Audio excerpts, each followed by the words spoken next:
How the specter of communism is ruling our world.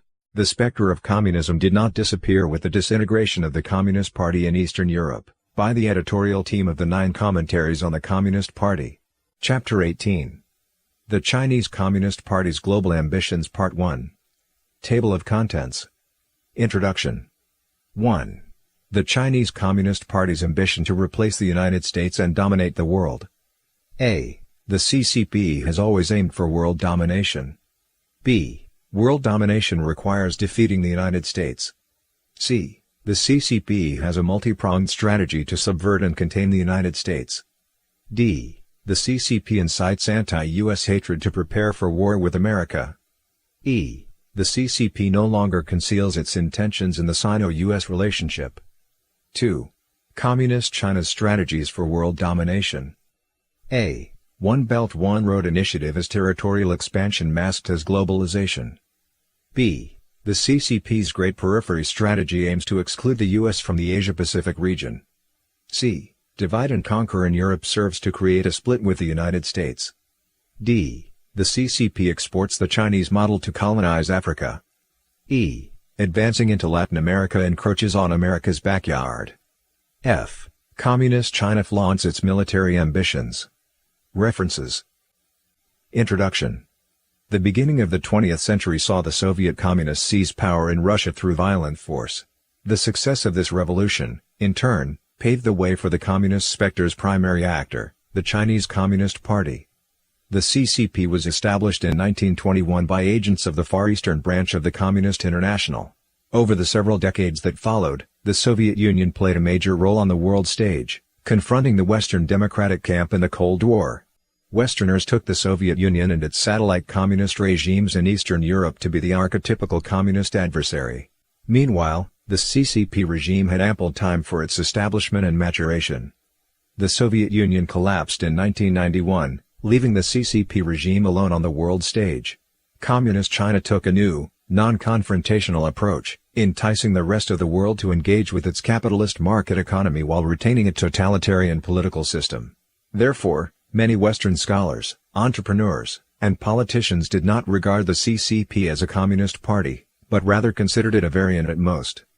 This could not be further from the truth. The CCP has brought the defining characteristics of communist ideology, deceit, malice, and struggle, to the apex, creating a regime that employs the most pernicious and insidious methods of political intrigue developed over thousands of years of human history. The CCP seduces people with profits, controls them with power, and deceives them with lies. It has cultivated its demonic technique to the point of mastery. China is home to 5,000 years of history and a splendid traditional heritage, which have earned that ancient land and its people respect and admiration from people around the world. The CCP has capitalized on these positive sentiments. After seizing power and taking the Chinese people captive, it muddled the concepts of the Chinese nation and the CCP regime. It presented its ambitions under the camouflage of China's peaceful rise, making it difficult for the international community to understand its true motives. But the essential nature of the CCP has never changed. The party's strategy of economic engagement is simply to use the nutrition of the capitalist body to strengthen its own socialist body, to stabilize its rule, and realize its ambitions, rather than to enable China to see true prosperity and strength. In practice, its methods disregard basic moral ethics and universal values. The countries that mankind has founded exist on the basis of their founders' wisdom and faith in the divine. Human society must follow the standards of conduct laid down by the Creator, to maintain high moral character, protect the right to private property, and adhere to universal values. The economic development of a normal society needs to be supported by corresponding moral standards. But the CCP's party state has followed a diametrically opposite path, creating a fast-rising economic abomination that has encouraged severe moral degeneracy. The evil specter's motivation for arranging China's economic miracle is simple: without economic strength, the CCP regime would have no persuasive influence with which to dictate its terms to the world. These arrangements are not to benefit China or the Chinese, but to play on people's worship of money and wealth so that the world will align with the CCP in economic cooperation and international affairs. Internally, the Communist Party rules through tyranny and the most ruthless aspects of the capitalist system. It rewards evil and punishes good, making the worst individuals into society's most successful. Its policies magnify the evil side of human nature, using atheism to create a state of utter degeneracy in which people have no moral qualms. When operating abroad, the CCP regime advocates the ideology of Chinese characteristics, meaning communism, and offers powerful economic incentives as a lure to have the people of the free world let down their guard, abandon moral principle, and turn a blind eye to the CCP's vast abuses of human rights and its persecution of religion. Many politicians and corporations in Western countries have betrayed their values and compromised themselves in the face of profit, aligning themselves with the CCP's practices. Western countries hope they can help the CCP make a peaceful transformation, but while China has indeed undergone a degree of superficial modernization and westernization, the party never changed its underlying nature. Over the past few decades, the practical result of engagement has seen the CCP successfully and peacefully undermine the moral obligations of the United States and corrupt the public will. The CCP is the main arm of communism and thus the greatest threat worldwide. The communist specter's aim in strengthening the global power of the CCP is to spread its poison to all corners of the earth and ultimately to have people betray tradition and the divine. Even if the party's schemes for world domination are not directly successful, it will still have achieved the underlying purpose, to part people from their moral values. It does this by tempting people with economic interests, manipulating them with financial traps, infiltrating their political systems, intimidating them with military force, and confusing them with its propaganda. Faced with such great danger, we must carefully examine the CCP regime's ambition, strategy, tactics, and goals.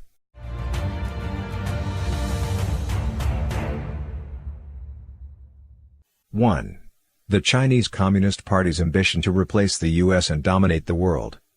The CCP has always aimed for world domination. The CCP is not satisfied with being a regional power. It wants to control the world.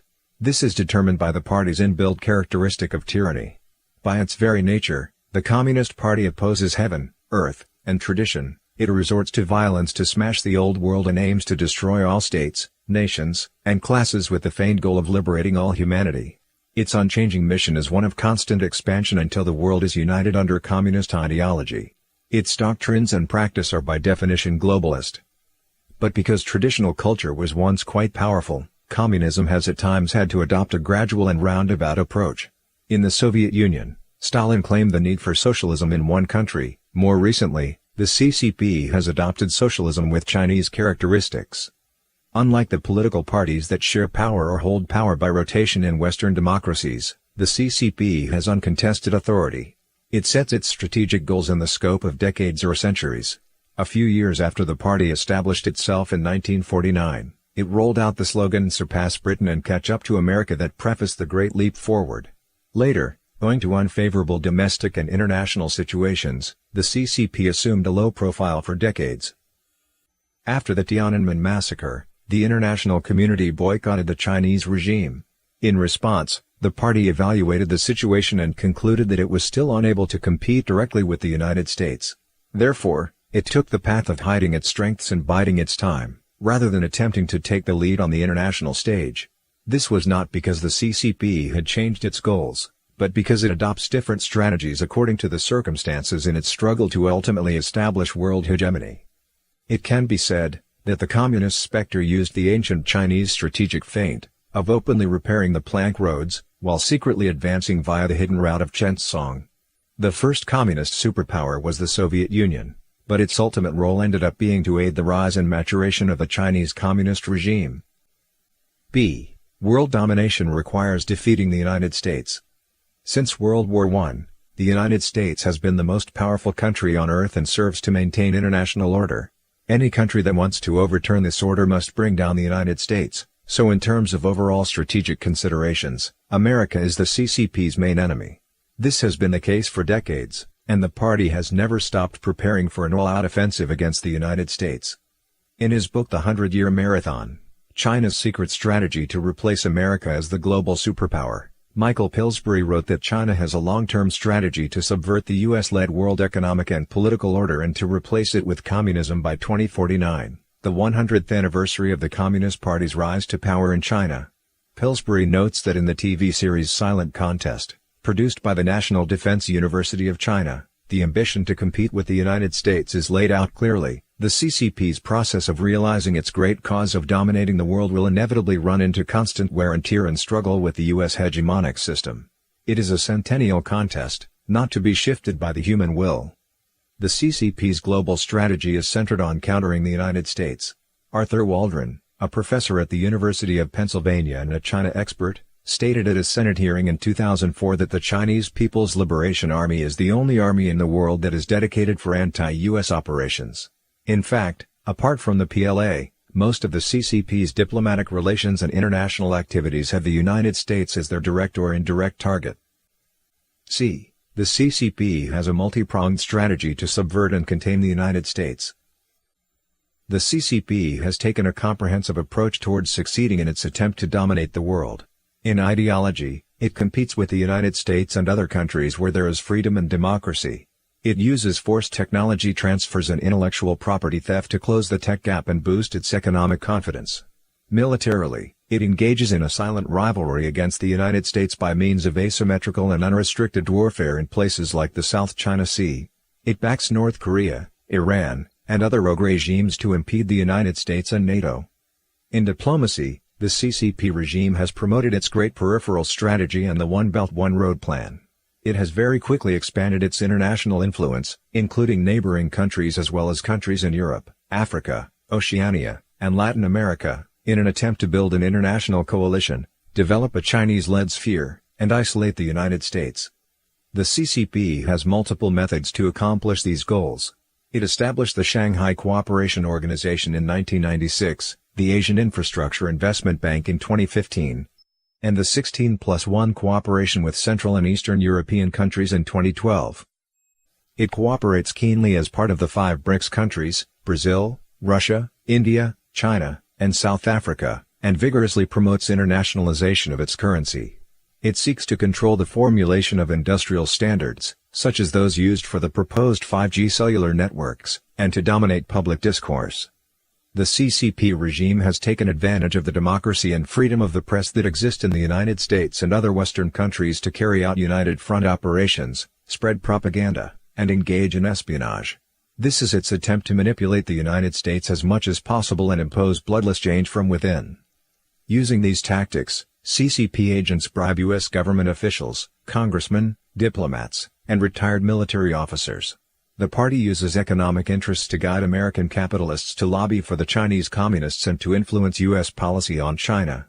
It forces high-tech companies to cooperate with the CCP's internet censorship and Great Firewall, coerces and incentivizes many in the overseas Chinese communities to serve as fifth columnists, and infiltrates Western think tanks and academic departments.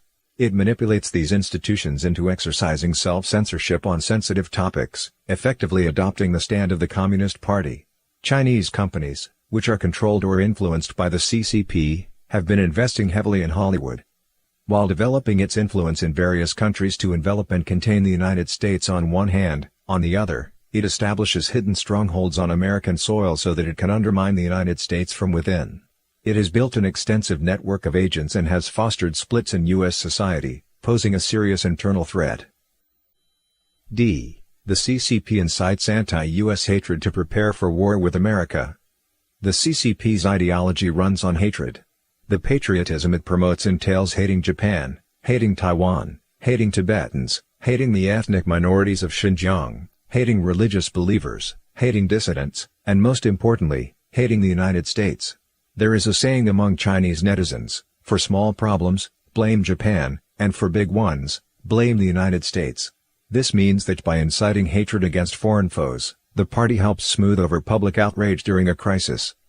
Before the Chinese Communists seized power, they repeatedly praised the United States for its friendship with China and for the American democratic system.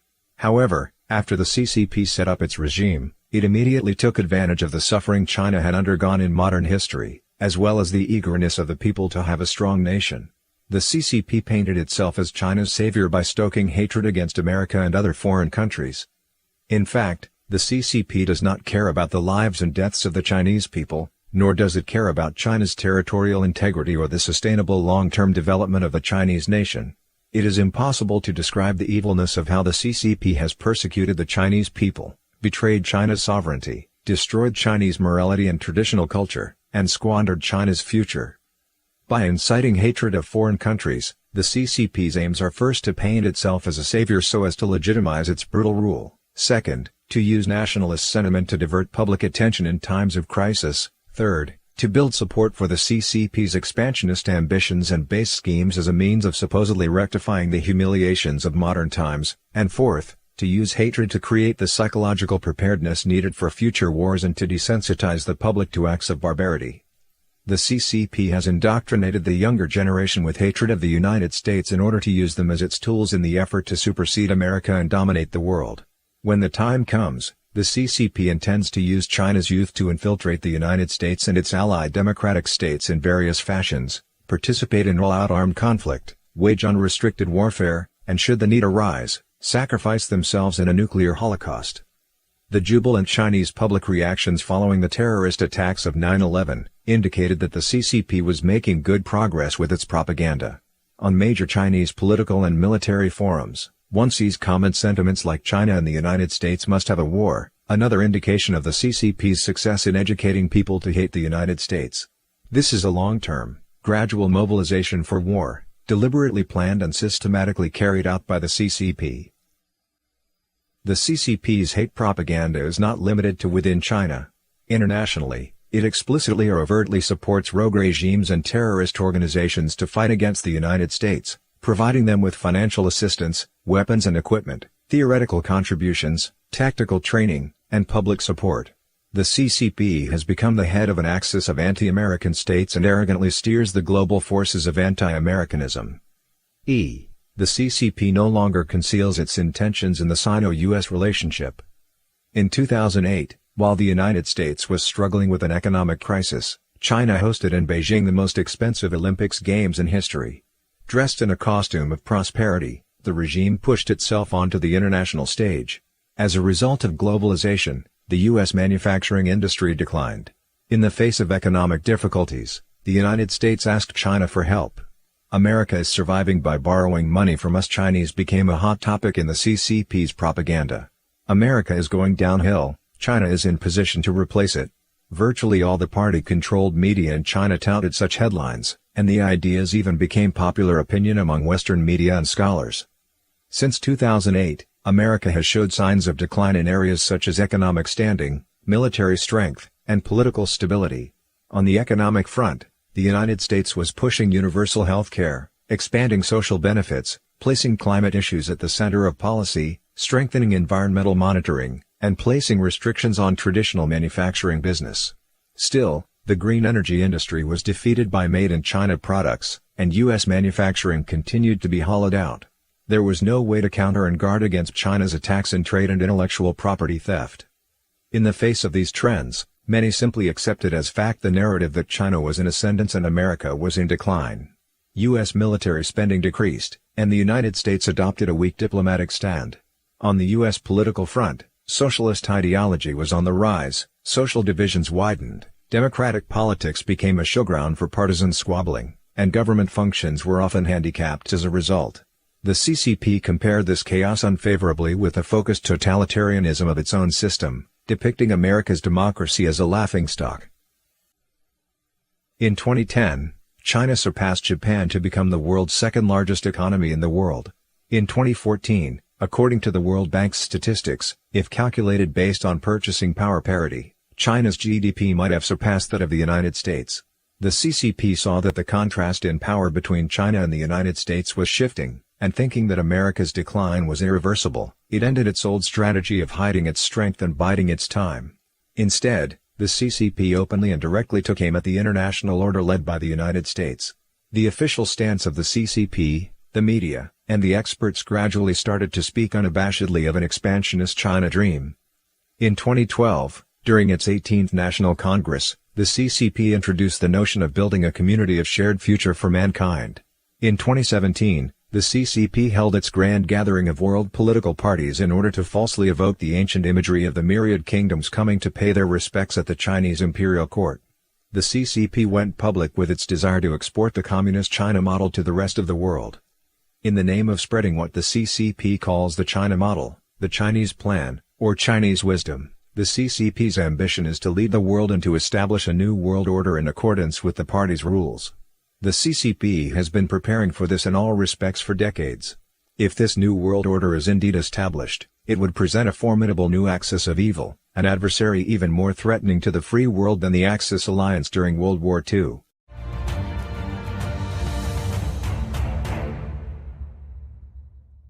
Two. Communist China's strategies for world domination. A. One Belt One Road initiative is territorial expansion under the guise of globalization. One Belt One Road takes center stage. In 2013, the CCP officially introduced the plan for its Silk Road Economic Belt and 21st Century Maritime Silk Road, or One Belt One Road, OBOR, for short. The plan is for the Chinese regime to invest billions and trillions of dollars to build critical infrastructure, such as bridges, railroads, ports, and energy generation in dozens of countries. OBOR is the biggest planned investment project in history. One Belt refers to the Silk Road Economic Belt, which consists of three land-based components, from China through Central Asia and Russia to Europe and the Baltic Sea, from northwestern China through Central Asia and West Asia to the Persian Gulf and the Mediterranean, and from southwestern China through the Indochina Peninsula to the Indian Ocean. One Road refers to the 21st Century Maritime Silk Road, which is a two-pronged effort. The first route goes from the ports in China to the South China Sea, through the Strait of Malacca and onto Europe via the Indian Ocean. The second heads to the southern Pacific Ocean. The One Belt on land consists of 6 economic corridors: the China-Mongolia-Russia Economic Corridor, CMREC, the New Eurasian Land Bridge, NELB, the China Central and West Asia Economic Corridor, CCWEC, the China-Indochina Peninsula Economic Corridor, CISPEC, the China-Pakistan Economic Corridor, CPEC, and the Bangladesh-China-India-Myanmar Economic Corridor, BCIMEC. The New Eurasian Land Bridge will be based on rail links between China and Europe, called China Railway Express. Transportation from China to Europe by sea takes over 30 days, compared with just over 10 days by rail. The China Railway Express began operation in 2011 and has been an important component in OBOR. The China-Pakistan Economic Corridor, CPEC, is a joint plan by the two governments. It includes a highway connecting Kashgar in Xinjiang province with the Gwadar port in Pakistan, on the Indian Ocean. China gained the right to operate the port in 2013. Being Pakistan's gateway to the Persian Gulf and Arabian Sea, the Gwadar port occupies a critical strategic location. It connects to the Strait of Hormuz, through which 40% of the world's crude oil passes to reach the Arabian Sea. The general framework of the One Road by Sea is to build a number of strategic ports and gain control over the sea transportation. In financially robust countries, Chinese companies enter into equity participation or joint ventures. With financially weaker countries, China invests large amounts of money locally and attempts to obtain the rights to operate the ports. In 2013 alone, Chinese enterprises received the rights to operate at least 17 ports or terminals. China Merchants Port Holdings Company Limited bought 49% equity from Terminal Link SAS in France. With this purchase, it obtained the operating rights to 15 terminals in 8 countries on 4 continents. These ports and terminals include the ports of Antwerp and Zeebrugge in Belgium, the Suez Canal Terminal in Egypt, Cumport in Istanbul, Turkey, the Port of Piraeus in Greece, Pasir Panjang Port in Singapore, the largest port in the Netherlands, Euromax Terminal Rotterdam, which is called the Gate of Europe, the second phase terminal at Khalifa Port in Abu Dhabi, United Arab Emirates, the Port of Bado in Italy's Liguria region, Kelantan Port in the Strait of Malacca, Malaysia, the Port of Djibouti in Eastern Africa, and the Panama Canal. In addition to investment, the Communist Party also uses the debt traps created by OBOR to obtain control of strategic locations. Sri Lanka could not pay its debt to Chinese companies, so in 2017, it signed a 99-year lease with Chinese company for use of the Hambantota port. The CCP launched its Digital Silk Road in 2018 with the intention of reshaping the future development of Internet infrastructure. The Digital Silk Road is considered an advanced stage in the OBOR project and is its newest development. It mainly includes building fiber optic infrastructure, digital information services, international telecommunications, and e-commerce. Many countries involved in OBOR do not have a complete credit system. The CCP aims to introduce its systems of e-commerce and electronic payment services, such as Alipay, to these countries, while totally shutting out Western competition. The Great Firewall, which filters internet traffic in China, is being exported to the countries of the Belt and Road, as are the systems of mass surveillance already adopted by the CCP for use within China. The extent of the CCP's strategic reach can be seen from its investment in global infrastructure. According to a November 2018 report by the New York Times, the CCP has constructed or is constructing over 40 pipelines and other oil and gas infrastructure, over 200 bridges, roads and railways, almost 200 power plants for nuclear power, natural gas, coal, and renewables, and a series of major dams. It has invested in 112 countries, most of which belong to the OBOR initiative. The CCP has spread its tendrils around the globe. As OBOR took shape, the CCP's efforts to supplant the United States on the world stage swelled. It aggressively promoted the yuan as an international currency, as well as its own credit system. Chinese-made telecommunications networks, including 5G, are being pushed as the future in many countries, as are Chinese-built high-speed rail lines. The aim is to eventually establish a set of standards controlled by the CCP and independent of the current Western standards.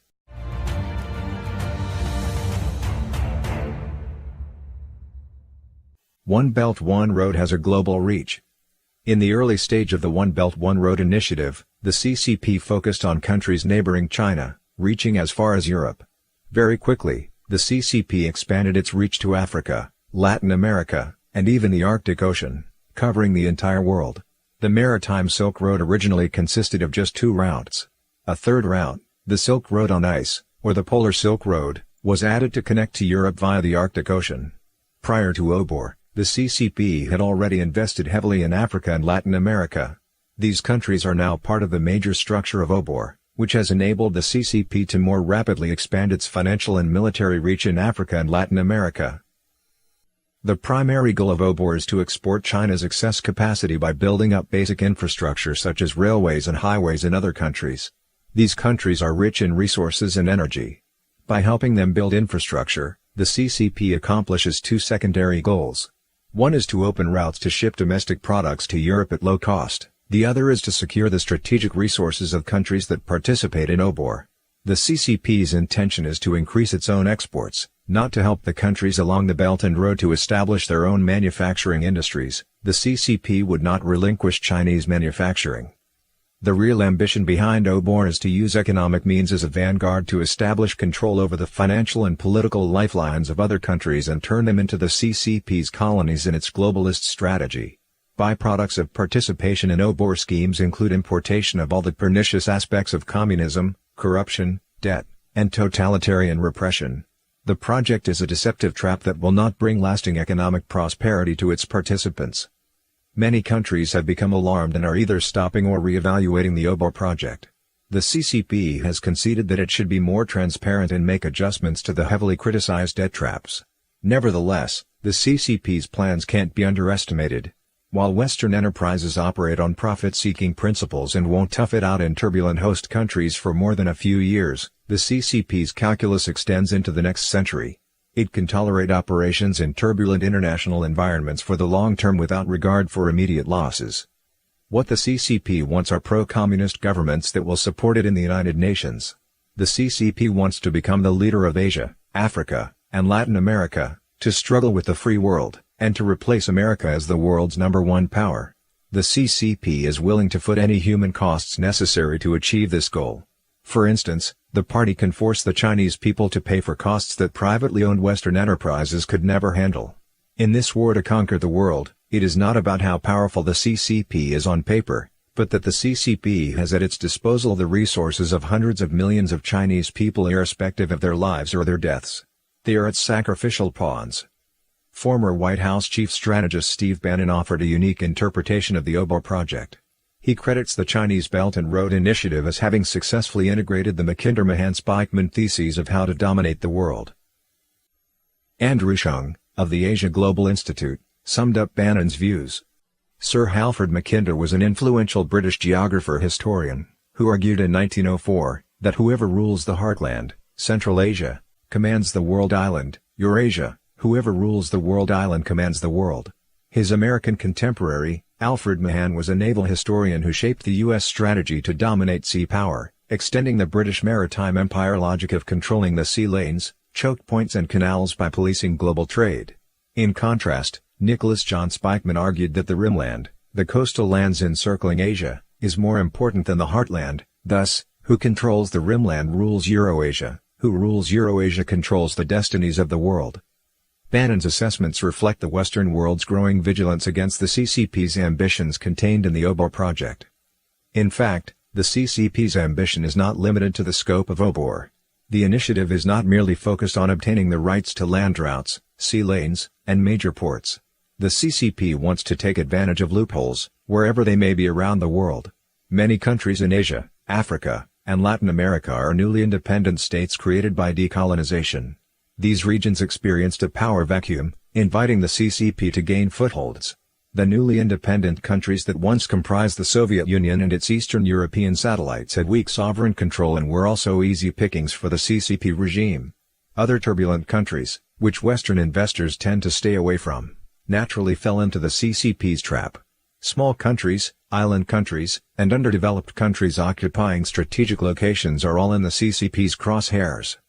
Even some states once firmly in the Western democratic camp have drifted into the CCP's orbit after suffering from weak economies and high debt. Geopolitically, the CCP is gradually surrounding the United States by controlling the economy of other countries.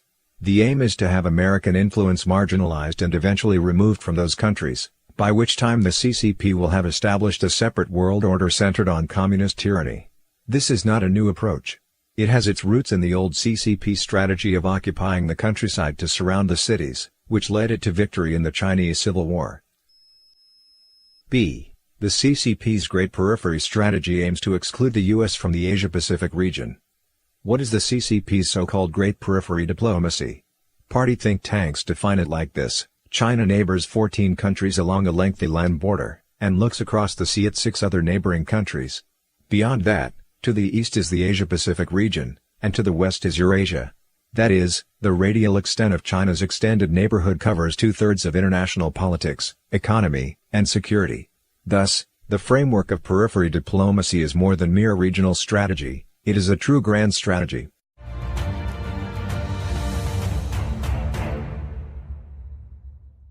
Australia is the weak link of the Western world. In June 2017, Fairfax Media Limited and the Australian Broadcasting Corporation released the results of their 5-month investigation, the documentary Power and Influence, The Hard Edge of China's Soft Power. The documentary raised concerns around the world by describing the CCP's widespread infiltration and control over Australian society. 6 months later, Sam Dastyari, a member of the Australian Labor Party, announced his resignation from the Senate. Dastyari's resignation followed accusations that he had accepted money from CCP-linked Chinese merchants for making statements in support of Beijing regarding South China Sea territorial disputes. His statements on this critical issue clashed with the views of his own party. In September 2016, Australia's SBS News published a news report revealing political donations by a Chinese businessman intended to influence Australia-China trade policies. Furthermore, in recent years, Chinese state-run media outlets have signed contracts with Australian media, allowing them to broadcast content provided by Chinese media to Australian audiences. In fact, as early as 2015, Australia allowed a Chinese company with close ties to the People's Liberation Army, PLA, to secure a 99-year lease over the Port of Darwin. The seaport occupies an important military location for guarding against attack from the north. Richard Armitage, a former U.S. Deputy Secretary of State, said he was stunned by the deal, and that the United States was concerned about the development. In 2017, a book called Silent Invasion: China's Influence in Australia, by author Clive Hamilton was rejected 3 times by Australian publishers due to fear of Chinese repercussions. Finally, following much consideration, the 3rd publisher agreed to publish it. The censorship elicited widespread concern among Australians about China's influence in their country. Many more wonder why China has directed so much effort to Australia. What is the military strategic value of the CCP infiltrating Australia and exerting control there? In December 2017, the National Endowment for Democracy, NED, stated in its report Sharp Power, Rising Authoritarian Influence that the Chinese Communist Party is influencing and changing Australian politics and academia by means of bribery and infiltration for the main purpose of weakening the US-Australia alliance. In its 2017 Foreign Policy White Paper, the Australian government said, "The United States has been the dominant power in our region throughout Australia's post-Second World War history. Today, China is challenging America's position." Dr. Malcolm Davis, senior analyst at the Australian Strategic Policy Institute, said Beijing was trying to gain a strategic advantage in the Australian region to achieve its final goal of ending Australia's alliance with the United States. Australia is the CCP regime's testing ground for soft power operations in its strategy of periphery diplomacy. The CCP's infiltration of Australia dates back to 2005, when Zhou Wenzhong, then deputy head of the Ministry of Foreign Affairs, arrived in Canberra and informed senior officials at the Chinese embassy of the CCP's new diplomatic approach. He said that the first goal of including Australia in China's greater periphery is to ensure that Australia will serve as a trustworthy and stable supply base for China's economic growth in the next 20 years. The long-term goal is to pry apart the US-Australia alliance. The mission of those present at the meeting was to understand how the CCP could broadly exert influence over Australia in the spheres of economics, politics, and culture. The CCP regime uses its economic strength to force Australia to make concessions on a series of military issues and human rights affairs. The standard approach adopted by the CCP to coerce others into cooperation is to cultivate personal relationships via economic interests and simultaneously create the implicit threat of blackmail.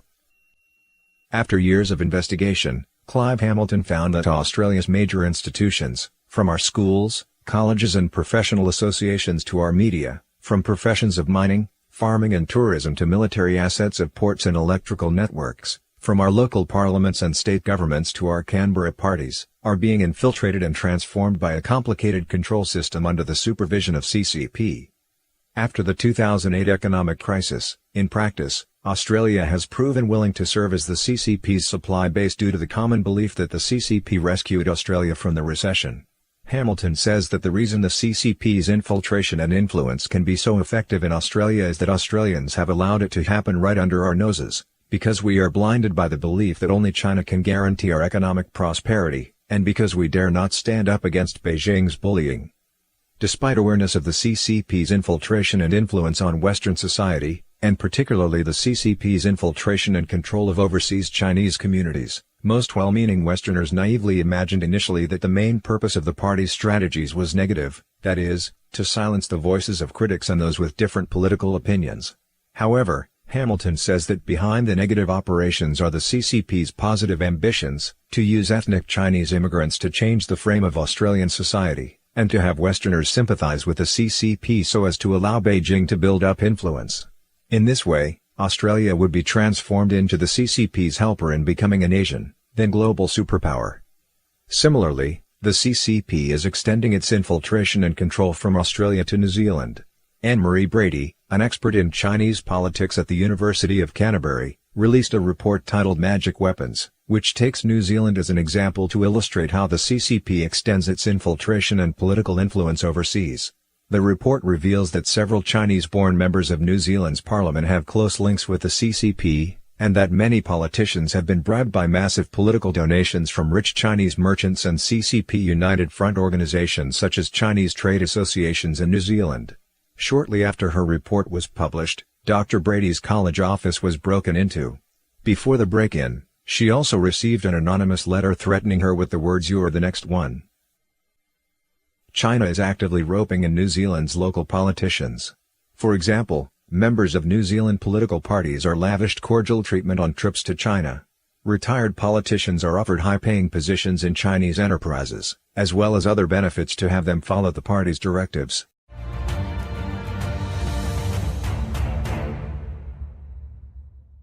The CCP targets Pacific Island nations for their strategic value.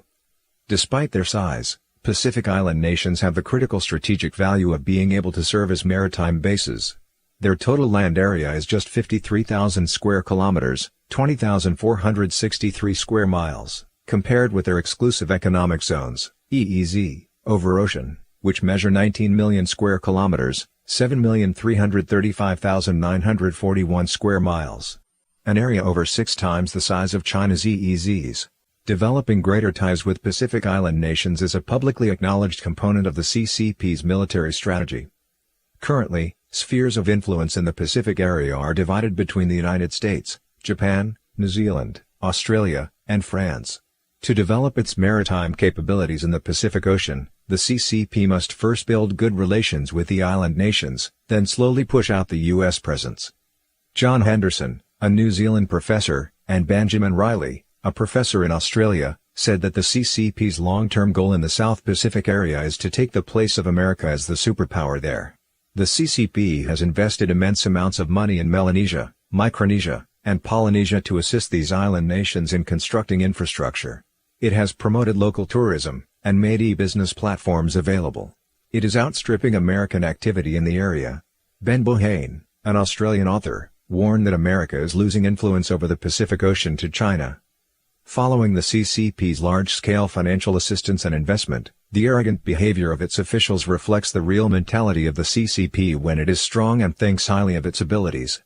It tries to treat the people of other nations the way it treats the Chinese people under its totalitarian control. The CCP's goal is to demand obedience from countries of inferior strength. Naturally, the CCP cannot be expected to respect international regulations and protocol. At the APEC summit held in late 2018 in Papua New Guinea, the rude and uncivilized behavior of Chinese officials shocked the locals and those in attendance. Chinese officials bluntly stopped journalists, including those of Papua New Guinea, from interviewing attendees at a forum held between Chinese leader Xi Jinping and leaders of the Pacific Island nations. Instead, they demanded that all journalists refer to the Xinhua news release. To prevent statements condemning the CCP regime's unfair trade behavior from being written into a joint communiqué, Chinese officials demanded to meet the Papua New Guinea foreign minister. Since a private meeting with Chinese officials would affect his impartial stance, he turned down the request. Third, Chinese officials resorted to yelling and shouting at the summit when they accused other countries of plotting a scheme against China. One high-ranking U.S. official described the CCP officials' behavior at APEC as tantrum diplomacy.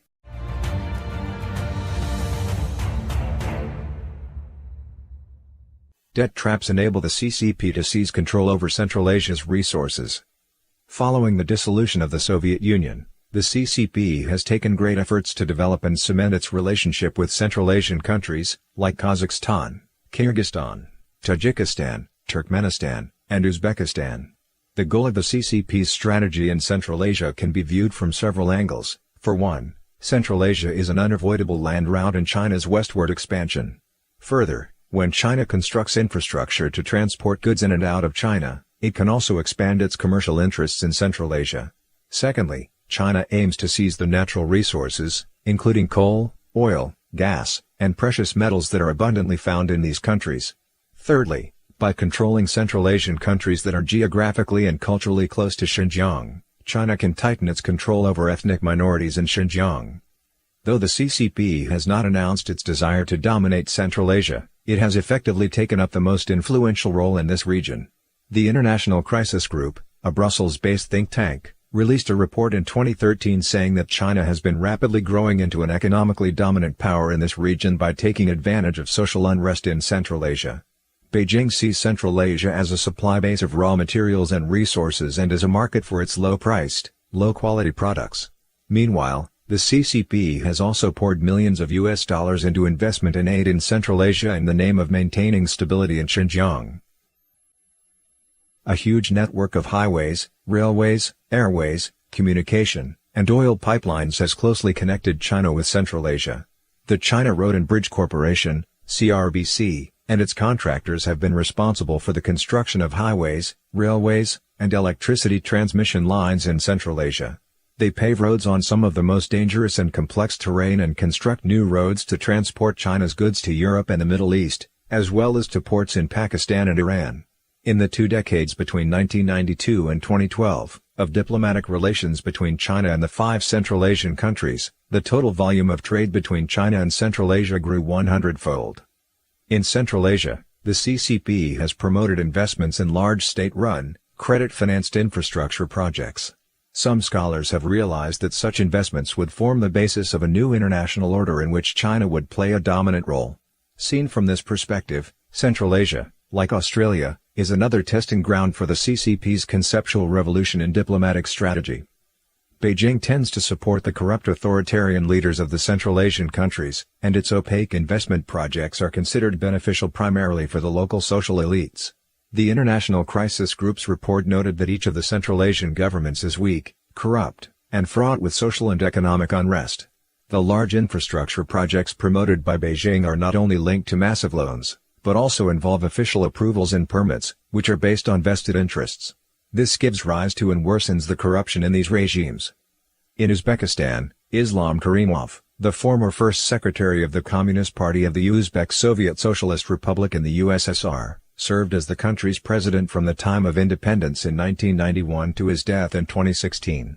After the fall of the Soviet Union, Uzbekistan was under Karimov's authoritarian rule for another quarter century. In 2005, government forces clashed with protesters in the eastern city of Andijan, resulting in hundreds of deaths.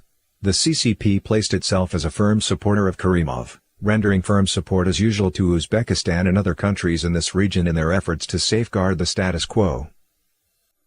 The fragile economic structures of Central Asian countries, in combination with massive infrastructure loans from China, leave these countries especially prone to falling into China's debt trap. Turkmenistan is suffering from a severe economic crisis, with an annual inflation rate of over 300%, unemployment estimated at over 50%, severe food shortages, and rampant corruption. Now China is the only customer of Turkmen gas, and also the largest creditor of its foreign debt, which stands at $9 billion, estimated at 30% of GDP in 2018. It's possible that Turkmenistan had no choice but to give its natural gas fields to China to pay off its debt. This country has put its economic arteries in Beijing's hands. Tajikistan borrowed more than $300 million from China to build a power plant. Unable to pay its debt, the country transferred ownership of a gold mine to China in order to pay off the liabilities.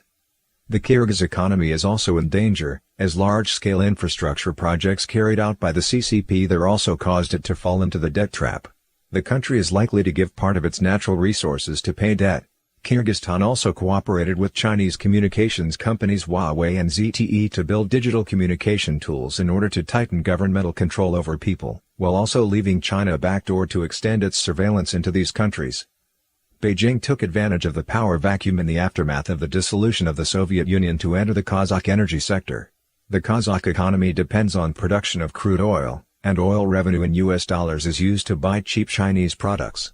Apart from oil drilling, this nation's industrial foundation is fragile. With the flow of cheap Chinese products into its market, the Kazakh manufacturing industry collapsed. Another motive for the CCP's expansion in Central Asia is to crack down on Uyghur dissidents living in Central Asia. The Shanghai Cooperation Organization, SCO, charter signed by the China-led SCO allows suspects to be extradited to member countries. A member country can even send their own officials to another member country to conduct an investigation.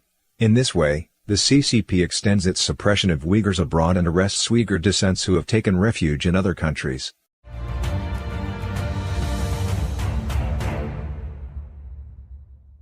The CCP uses pivotal states to secure strategic resources.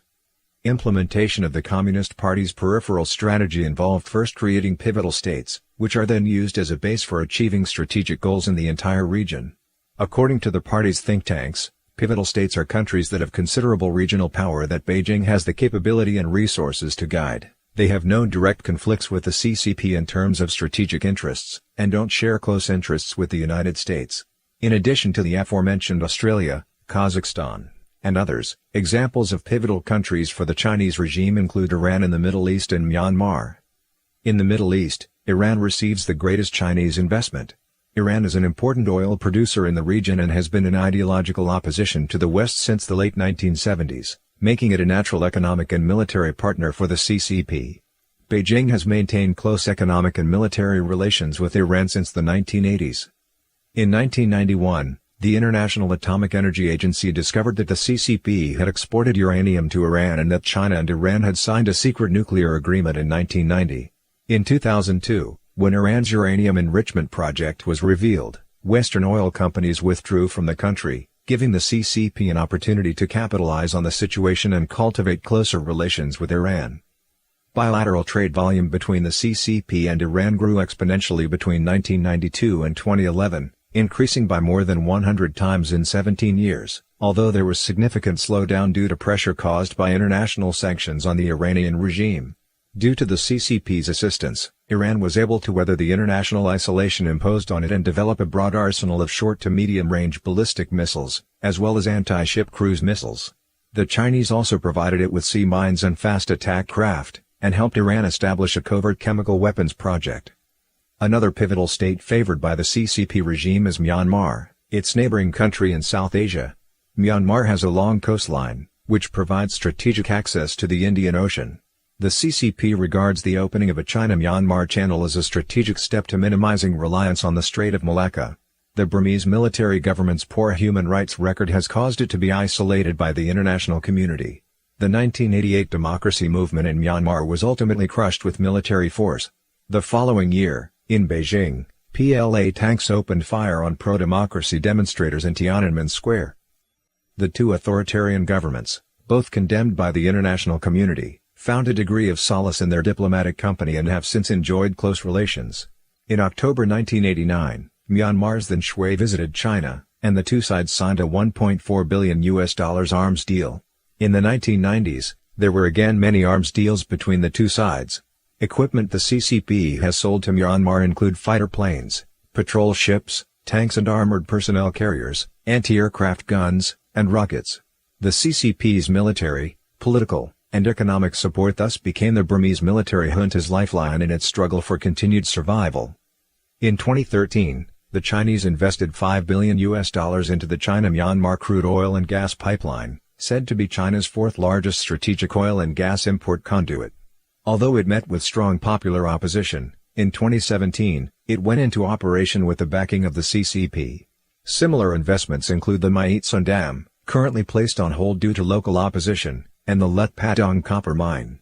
In 2017, bilateral trade between China and Myanmar totaled $13.54 billion. The CCP is currently planning to create a China-Myanmar economic corridor with 70% of the share held by the Chinese side.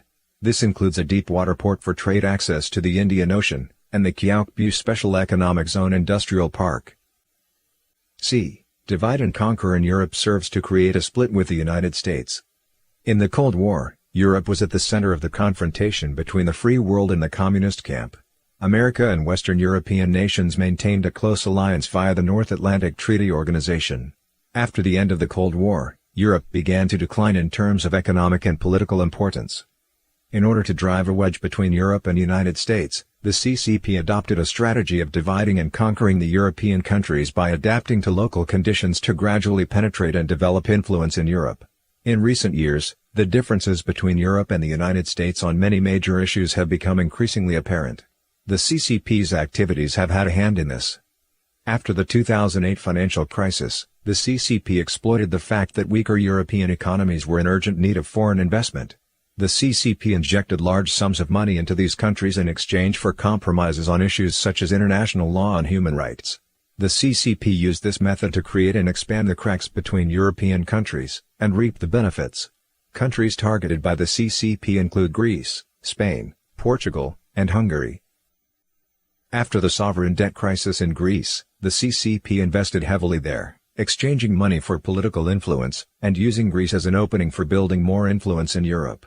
Within a few years, the CCP obtained a 35-year concession for the second and third container terminals of Piraeus Port, Greece's largest port, and took over the main transshipment hub at the port.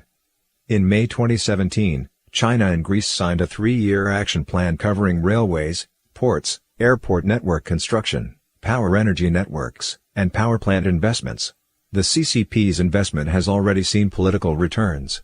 After 2016, Greece, a member of the European Union, has repeatedly opposed EU proposals that would criticize the Chinese regime's policies and human rights record. Many potential EU statements to this effect did not materialize. In August 2017, commentary by the New York Times said, "Greece has embraced the advances of China, its most ardent and geopolitically ambitious suitor." In 2012, the CCP regime launched a cooperation framework with 16 countries in Central and Eastern Europe called 16+1. Hungary was the first country to join the 16+1 initiative and the first European country to sign a One Belt One Road agreement with China. In 2017, bilateral trade volume between China and Hungary exceeded $10 billion. Like Greece, Hungary has repeatedly opposed EU criticism of the CCP's human rights abuses.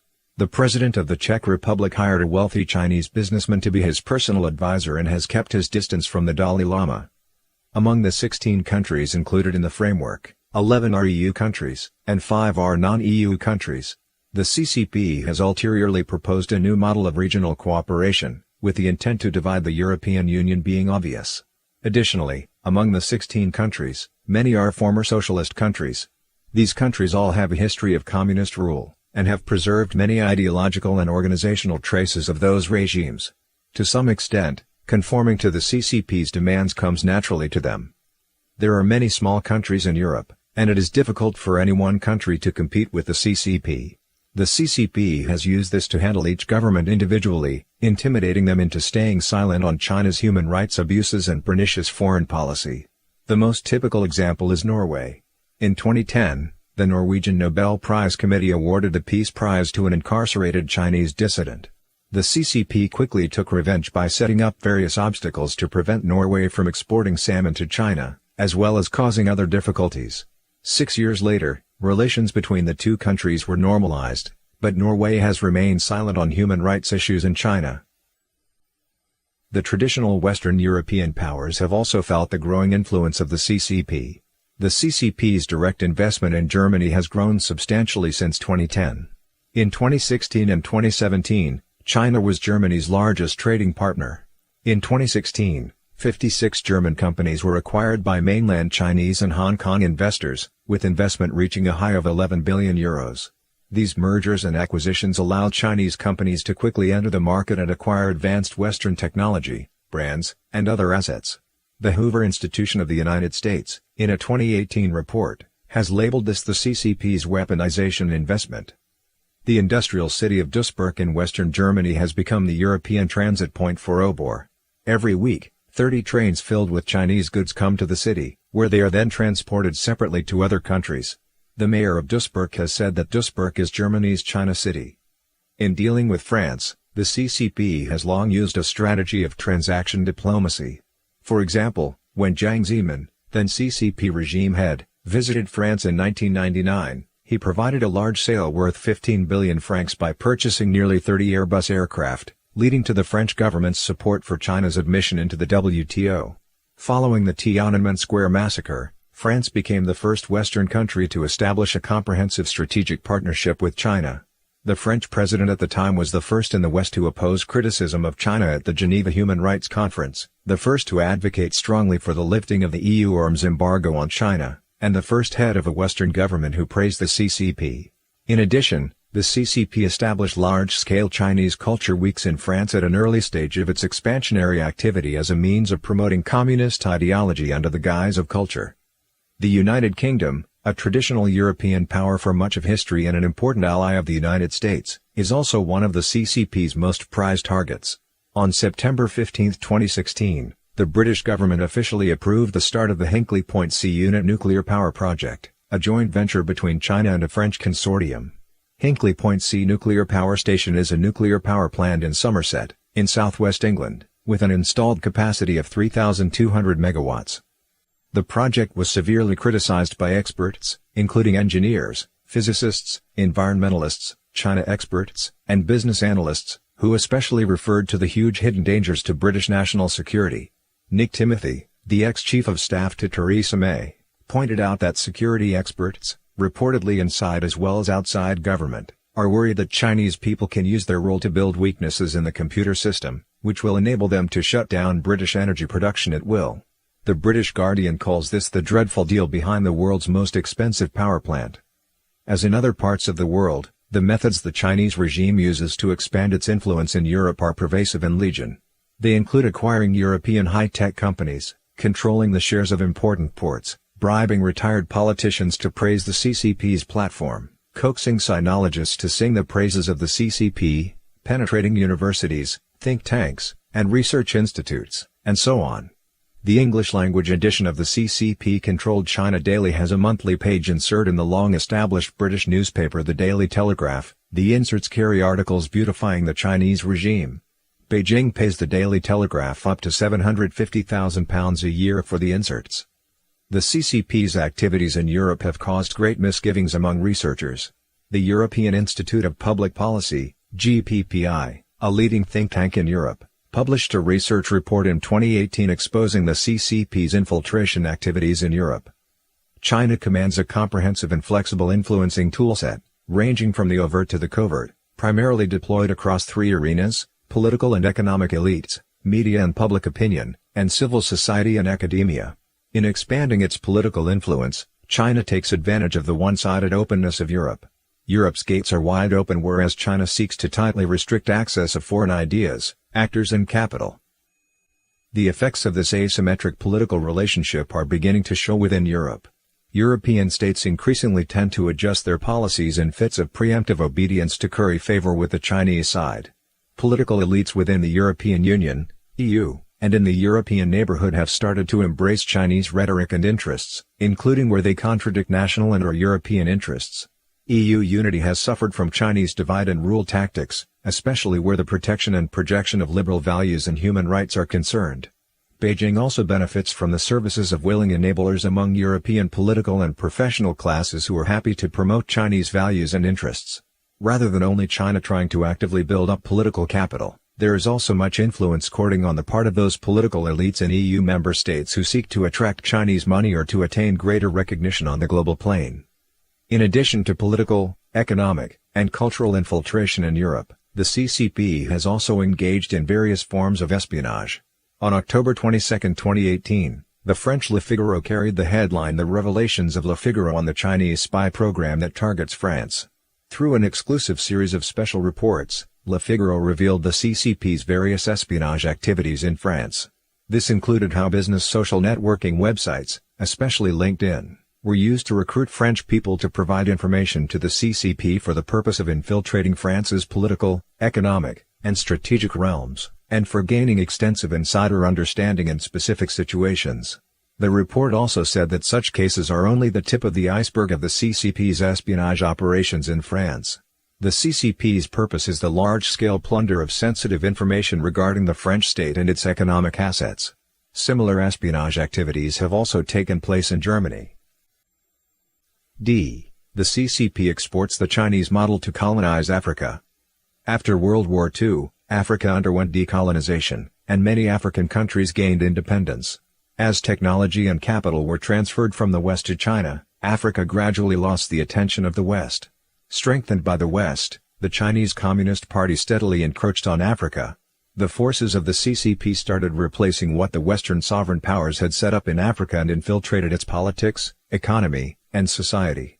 On one hand, the CCP has wooed African states under the banner of aiding those countries' development, creating a united front against the United States and other free countries in the United Nations. On the other hand, through economic bribery and military aid, the CCP has relentlessly manipulated African governments and opposition groups, controlling the affairs of African countries while imposing the Chinese model and its values on them. From 2001 to 2010, the CCP-controlled Export-Import Bank of China supplied $62.7 billion in loans to African countries. The interest rates on these loans were relatively low and superficially do not appear to come with political conditions, but because these loans use natural resources as collateral, the CCP has obtained the effective rights to extract massive amounts of resources. In 2003, the loan provided by the Export-Import Bank of China to Angola used crude oil as collateral in what is called the Angola model.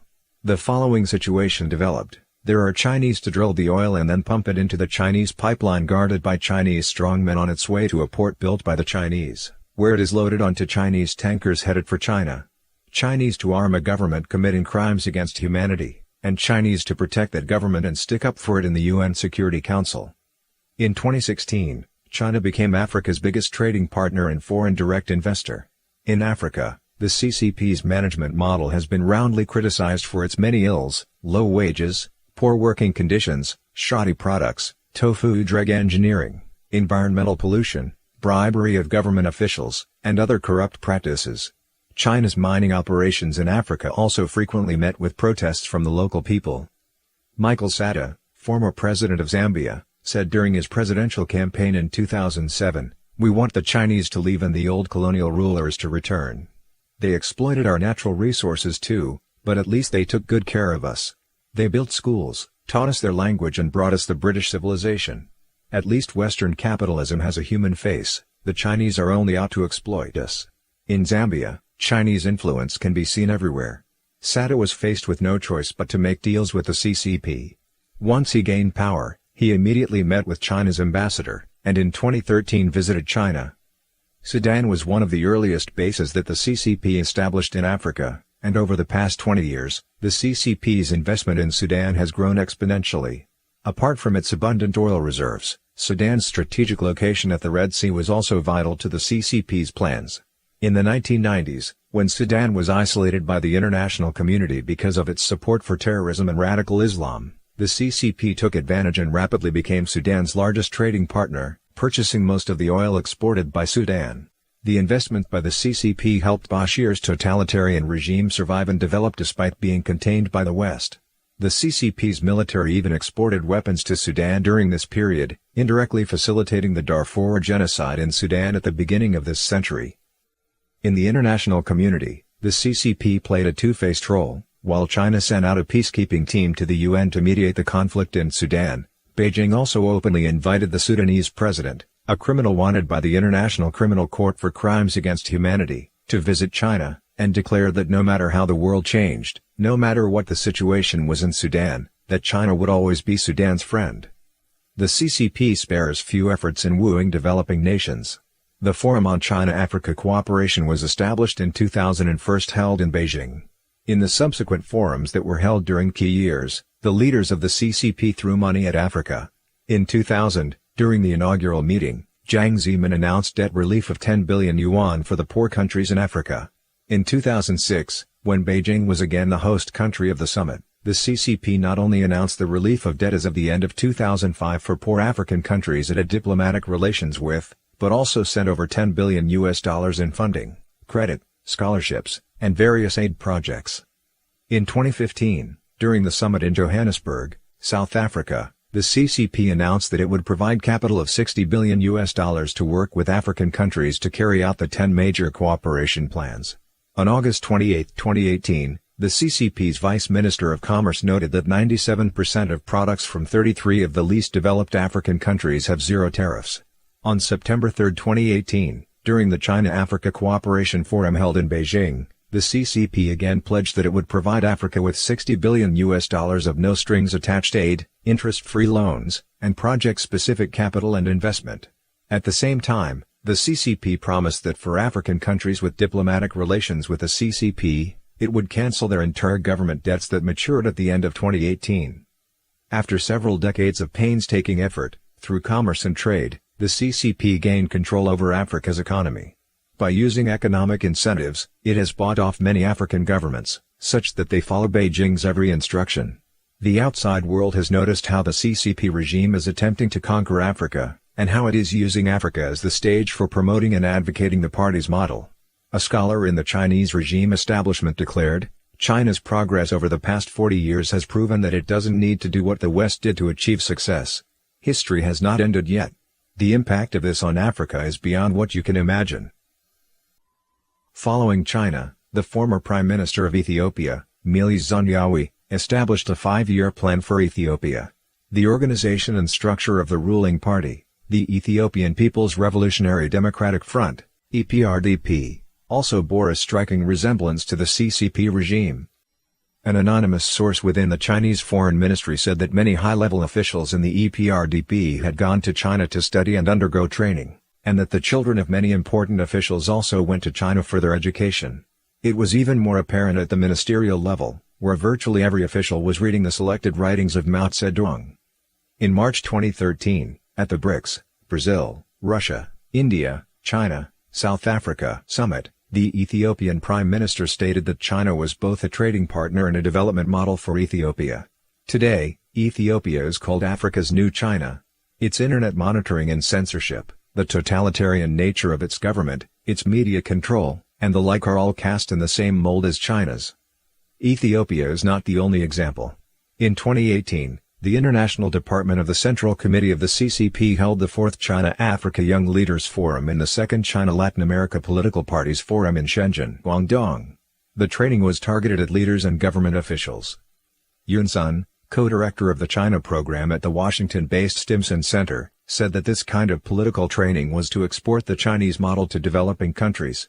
She said, "They organized this kind of political training with 3 objectives in mind.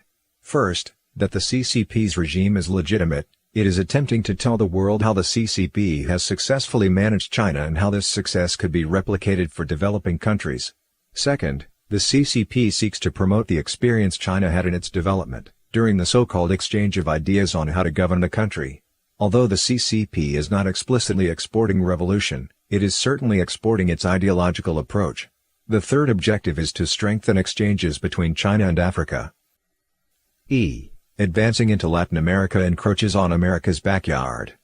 Being geographically close to the United States, Latin America has historically been within America's sphere of influence. Although there were a number of socialist regimes that appeared in Latin America when the tide of communism swept over the world during the mid-20th century, external influences never posed a threat to America. After the collapse of the Soviet Union, the CCP began to target Latin America. Under the banner of South-to-South cooperation, it started engaging in an all-of-society infiltration of the region, penetrating into areas like economy, trade, military, diplomacy, culture, and the like. The governments of many Latin American countries, like Venezuela, Cuba, Ecuador, and Bolivia, were already hostile toward America, and the CCP made full use of this when it extended its tentacles across the ocean, further aggravating the tensions these nations had with America and heightening their anti-American stance. On one hand, this would weaken the advantage the United States had in the region. On the other hand, the CCP could freely operate in America's backyard, support the socialist regimes in Latin America, and thus lay the groundwork for long-term confrontation with the United States. It is no exaggeration to say that the CCP's infiltration and influence in Latin America have far exceeded what the Soviet Union had achieved in the past.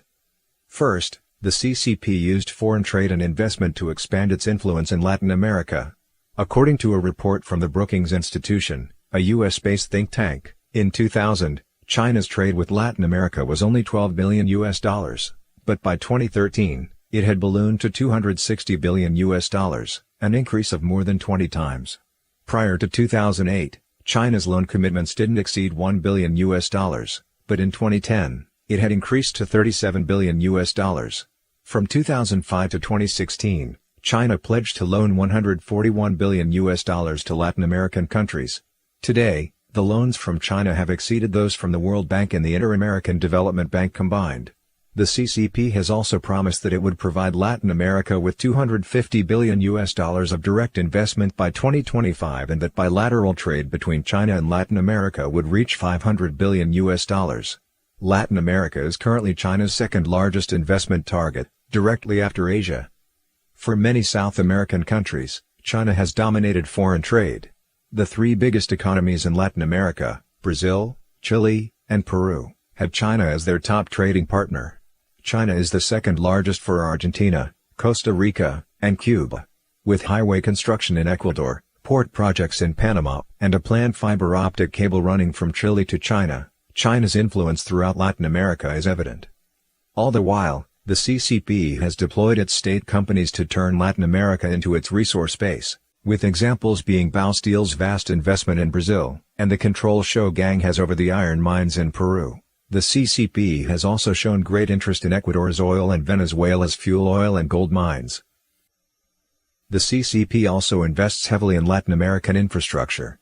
In Argentina, the CCP has promised to invest $25 million in ports that transport food, and to invest $250 million in highways linking Argentina to Chile. In the military domain, the CCP has been stepping up its infiltration of Latin America in both scope and depth.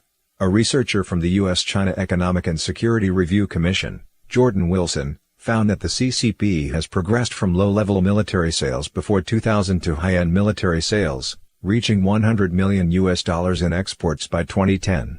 Especially after 2004, military exports from the CCP to Latin America have been increasing substantially. The recipients of these arms sales were all anti-U.S. regimes, such as Venezuela. At the same time, there has also been an increase in military engagement such as education and training exchanges and joint military exercises. At the China-Argentina bilateral summit held in Beijing in 2015, if the agreements between both countries were finalized, they would mark a new phase of military cooperation between the two countries. This included the joint production of advanced, high-end products, including the establishment of the CCP's first space tracking and control station in the southern hemisphere within the borders of Argentina. It also included the sale of Chinese-made fighter aircraft to Argentina, with the total value amounting to between $500 million and $1 billion, exceeding the CCP's total arms exports of $130 million in 2014 across the Latin American region. The CCP is rapidly developing ties with Latin America across diplomatic, economic, cultural, and military dimensions. In 2015, new requirements outlined in a defense white paper by the CCP specifically assign the PLA, the People's Liberation Army, the CCP's military, to actively participate in both regional and international security cooperation and effectively secure China's overseas interests. On the diplomatic front, due to the CCP's incentives and threats, Panama, Dominica, and El Salvador have chosen to sever diplomatic ties with the Republic of China, Taiwan, and instead embrace the Communist People's Republic of China. In June 2017, Panama announced that it had established relations with the PRC and ceased diplomatic relations with Taiwan, which had lasted over a century. 3 years ago, the CCP started actively planning to invest in Panama's infrastructure, such as ports, railways, and highways, with the total amount of investment reaching $760 billion, about $24 billion. China has already acquired control over both ends of the Panama Canal, which is of great international strategic importance. The CCP has also invested close to $30 billion in El Salvador's La Union port. In July 2018, the U.S. ambassador to El Salvador, Jean Manes, warned in El Salvador's El Diario de Hoy, newspaper of today, that Chinese investment in La Union had a military objective and deserved close attention. On the cultural front, the CCP has established 39 Confucius Institutes and 11 Confucius classrooms in Latin America and the Caribbean, with total enrollment exceeding 50,000. Confucius Institutes have been identified as institutions used by the CCP for spying, as well as transmitting party culture and the ideology of the CCP under the guise of traditional Chinese culture. The expansion and infiltration of the CCP regime in Latin America is a serious threat to the United States. By using access to the Chinese market, dependence on economic investment and military aid to sway the policies of Latin American governments, China is able to pull them into its own sphere of influence and pit them against the United States. The canals, ports, railways, and communications facilities the CCP builds are all important tools that will be used in the future for expanding and establishing its global hegemony. Communist China flaunts its military ambitions. At the 2018 Zhuhai Air Show in China, the debut of the CH-7 Rainbow drone caught the attention of military experts. The Rainbow series signifies that China has caught up in the technology for developing armed drones. A large number of CH-4 Rainbows have taken over the military markets of Jordan, Iraq, Turkmenistan, and Pakistan, countries that were restricted from purchasing armed drones from the United States. The latest CH-7 Rainbow, in some ways, is as well equipped as X-47B, the best the United States has to offer. An observer noticed that the latest CH-7 was revealed at the 2018 airshow in China before it was tested by the PLA. The video played at the airshow simulated the drones combating the enemy, which was clearly the U.S. military. All of these moves clearly show China's ambition to challenge the U.S. hegemony. In recent years, as China's military power became more developed, its ambition couldn't stay unnoticed. Chinese vessels followed and harassed a U.S. surveillance ship, USNS Impeccable, in the South China Sea while it was conducting routine operations in international waters. A similar incident took place later in Yellow Sea international waters. The Chinese vessels repeatedly came close to the USNS Victorious. They came within 30 yards of the U.S. ship, forcing it to make a dangerous sudden stop. The most recent incident happened in September 2018, when a Chinese warship conducted aggressive maneuvers warning the USS Decatur to depart the area. The Chinese ship approached within 45 yards of the bow of the American vessel, forcing the Decatur to maneuver to prevent a collision. The CCP regime revealed its military ambitions long ago. Its strategy is to move from being a land power to being a maritime superpower and eventually establishing hegemony on both land and sea.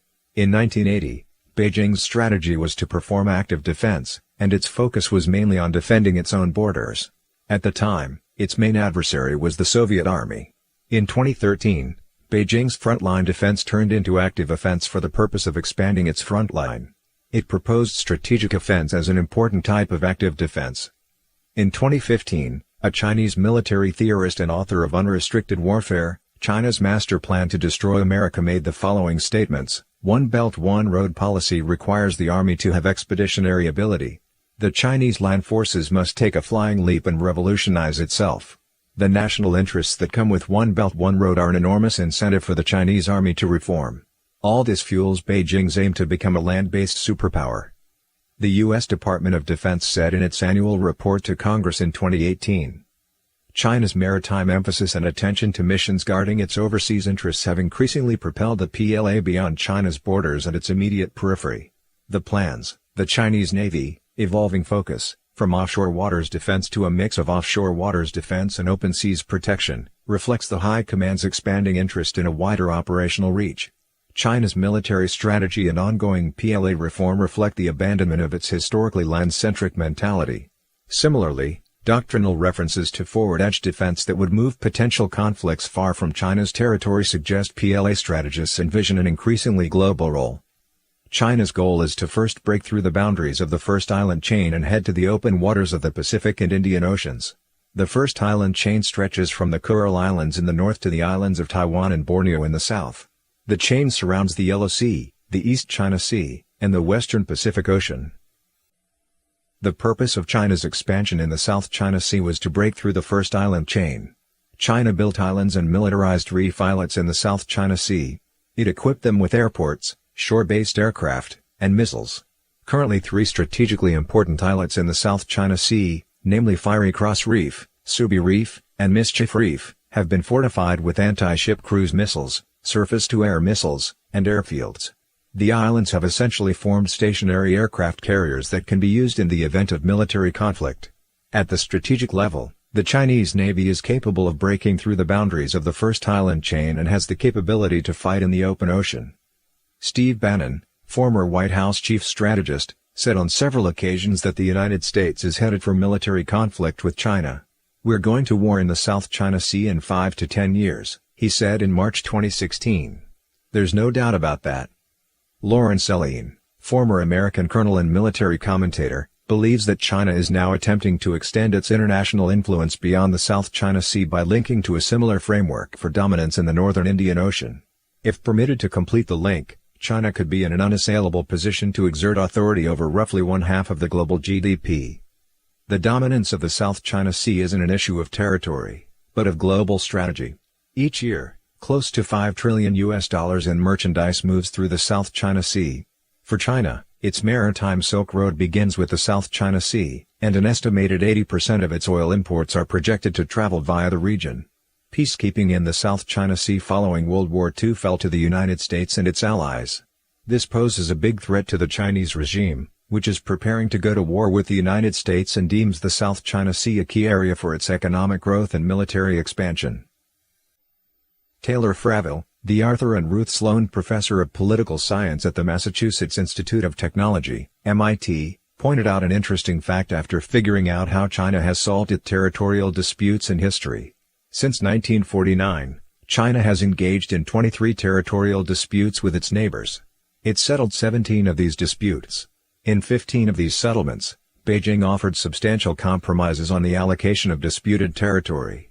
But when it comes to issues in the South China Sea, since the 1950s, even when the Chinese Navy was militarily insignificant, it has taken an uncompromising approach and has claimed indisputable sovereignty over the region. China has never used such absolute language to other land disputes. Apparently, fighting every inch isn't how China solves its border conflicts. Professor M. Taylor Fravel listed several reasons for China's strong stand on South China Sea (SCS) issues. China views offshore islands such as the Spratlys as strategic. From these islands, China can claim jurisdiction over adjacent waters that might contain significant natural resources and even jurisdiction over some activities of foreign naval vessels, he said. South China Sea outcrops can also be developed into forward outposts for projecting military power. They might also aid China's submarine force by preventing other states from tracking Chinese submarines that seek to enter the Western Pacific from the South China Sea. The Chinese regime's aggressive and expansionary actions in the South China Sea, especially the steps it has taken in recent years to change the status quo, have heightened military tensions in the greater region. Japan has reversed a decade of declining military expenditures, while India has revived its stalled plans for naval modernization. Masking its efforts with the excuse of safe passage for energy and freight, China's active expansion in the South China Sea has tipped the balance of power in the region and increases the possibility of military conflict. One expert pointed out that Chinese perception of the SCS as a security concern has led to an erosion of security in the region. This standpoint echoes that of Benin. In 2017, the Chinese military established its first overseas military base in Djibouti. Western scholars believe that Chinese military officials are looking beyond the Western Pacific region and considering how to project power ever farther abroad. For example, the CCP has recently been active in the Pacific Island countries, regardless of costly investments. Its long-term goal is that in the future, these island countries serve as supply stations for the plan's Blue Water Fleet. The military expansion of the CCP is not limited to the traditional divisions of land, sea, and air. It is also making advances into the realms of space and electromagnetic warfare. The CCP's military ambitions are backed by vast reserves of manpower, equipment, and funding. The CCP regime maintains the largest regular army in the world, with 2 million active military personnel. The People's Liberation Army also has the largest ground force in the world, the largest number of warships, the third most naval tonnage, and a massive air force. It has a Trinity nuclear strike capability consisting of intercontinental ballistic missiles, ballistic missile submarines, and strategic bombers. The Chinese regime also has 1.7 million armed police personnel, which are under the unified leadership of the CCP Central Military Commission, and a large number of reserve and militia units. The party's military doctrine has always stressed the importance of people's war. Under the CCP's totalitarian system, it can quickly impress all available resources to military use. This means that the CCP has a pool of over 1 billion people, including overseas Chinese, from which it can draft huge numbers of people into militia service. China's GDP increased rapidly between 1997 and 2007. The CCP relies on economic power to rapidly expand armaments production and upgrade its arsenal. It is estimated that by 2020, the PLA ground forces will have 5,000 modern main battle tanks. The plan will have at least 2 aircraft carriers in its fleet. 90% of PLA Air Force fighters are of the 4th generation, and China has begun to introduce 5th-generation fighters. In early 2017, China announced a 6.5% inflation-adjusted increase in its annual military budget to $154.3 billion. Analysis of data from 2008 through 2017 indicates China's official military budget grew at an annual average of 8% in inflation-adjusted terms over that period. Observers estimate that the actual military spending of the CCP is twice as much as what is officially acknowledged. Aside from this, the military strength of the regime is not fully reflected in military spending because its actual military expenditure is higher than the public figures, and the CCP can requisition many civilian resources and manpower at its discretion. The entire industrial system can serve the needs of war, which means its true military capabilities far exceed official data and the usual estimates.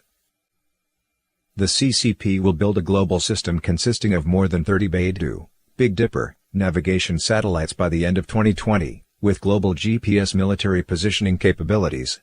The mass production of the Rainbow series of military drones serves more tactical considerations for the CCP. For example, in the Taiwan Strait layout, the CCP may gain advantages through its unmanned aircraft machine sea tactics.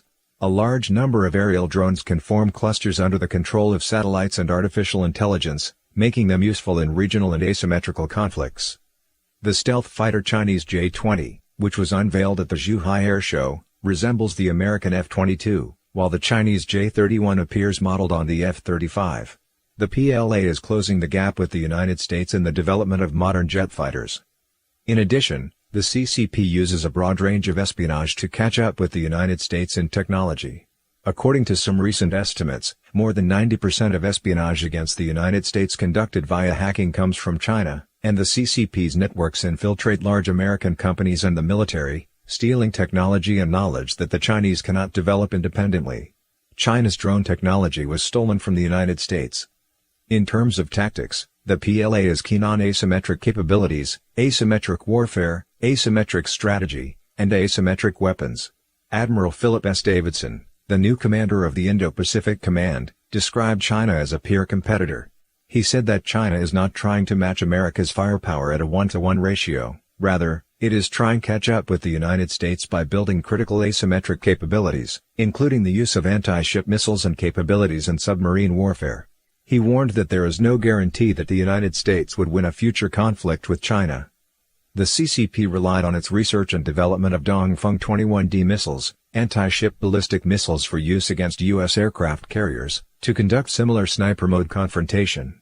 In 2018, the CCP publicly exhibited the land-based Eagle Attack 12B supersonic anti-ship missile, known as the aircraft carrier killer. It has drawn a 550-kilometer death zone in the western Pacific, in which American carrier battle groups will be susceptible to ultra-low-altitude saturation strikes. These missiles become an important military means of the PLA's regional denial operations aimed at preventing U.S. military intervention. Following the rapid expansion of its military power, the CCP regime has become a huge weapons exporter to the world's authoritarian regimes, such as North Korea and the rogue regimes of the Middle East. On the one hand, the goal is to expand its military alliances, and on the other hand, to disperse and counter U.S. military power. The CCP regime spreads and encourages anti-American sentiment and hatred. It is easy for the CCP to unite with other anti-American regimes to further its hegemonic ambitions. At the same time, the CCP leadership advocates terrorist military theories such as the aforementioned unrestricted warfare. It advocates the necessity of war by saying that war is not far from us, it is the birthplace of the Chinese century. It legitimizes violence and terror with words such as the dead are the driving force for the advancement of history.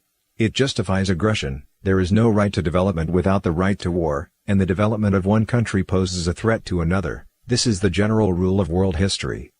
Zhu Chenghu, Dean of the Defense College of the National Defense University of the People's Republic of China, publicly stated that if the United States intervenes in a war in the Taiwan Strait, China will preemptively use nuclear weapons to raze hundreds of cities in the United States, even if all of China to the east of Xi'an, a city located at the western edge of China's traditional boundaries, were destroyed as a consequence. Zhu's statements were a public display of the CCP's ambitions and a means of probing reactions by the international community. It is important to be aware of the fact that the CCP's military strategies are always subordinate to its political needs, and that the regime's military ambitions are only a small part of its overall schemes. The party's approach is to rely on both economic and military means to impose its communist ideology on the rest of the world.